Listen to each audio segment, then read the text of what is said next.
Rolling.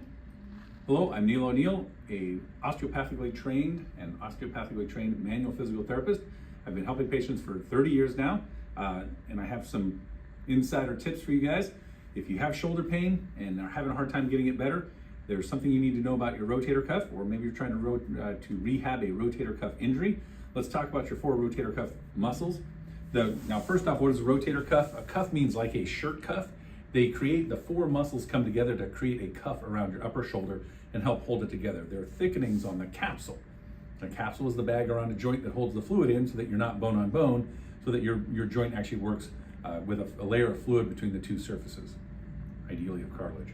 So the rotator cuff muscles are the infraspinatus on the back of your shoulder blade, right, the whole back, the supraspinatus in the top portion of your scapula or shoulder blade, the teres minor, which goes on the edge of the shoulder blade, and the subscapularis.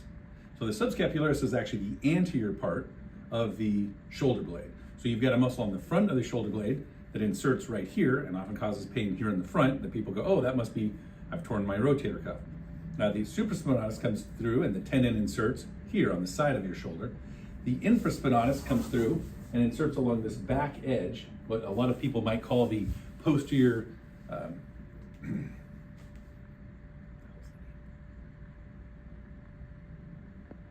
the hell is that? A deltoid. We'll cut that part out. So on this posterior part called the posterior deltoid, okay, that's where sometimes people will think that they have that infraspinatus, or when they have infraspinatus dysfunction, it'll cause that pain there. And the teres minor also goes into that area, creating similar symptoms.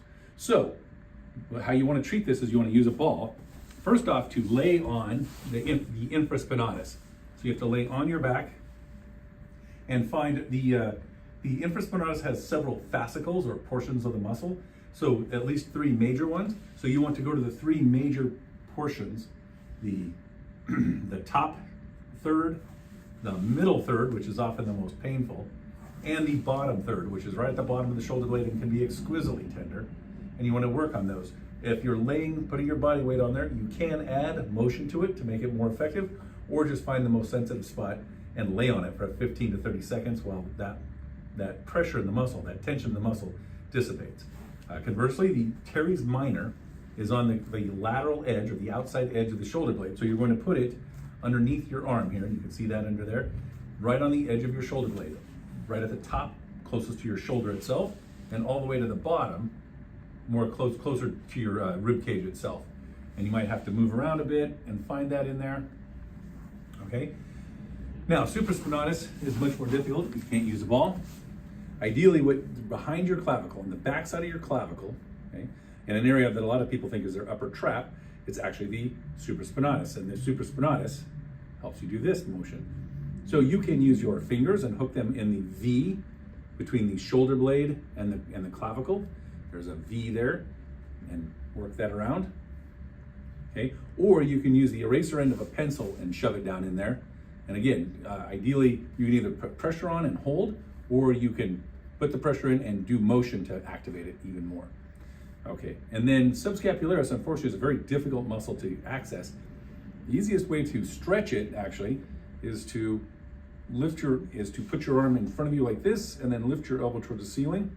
You'll feel that tension through there, but the treatment for that is really just your thumb onto that muscle belly on the front side. It can be very painful, and a lot of people say, oh, I pushed my thumb in there and it's not sore. No matter what, that muscle is sore, so you're just not pushing on the right spot. You're not deep enough. So you really go to the middle of the axilla, the middle of the armpit, and you push all the way to the back, and then you have to release the tension by bringing your arm down, and you push way back in there. And when you go up and down in that muscle, you will find some very tender portions of it. And again, you can just press and hold, or you can move your shoulder to make it work. So that's how you do a rehab for the rotator cuff muscles. So hopefully that'll help you out, and click subscribe to see more videos.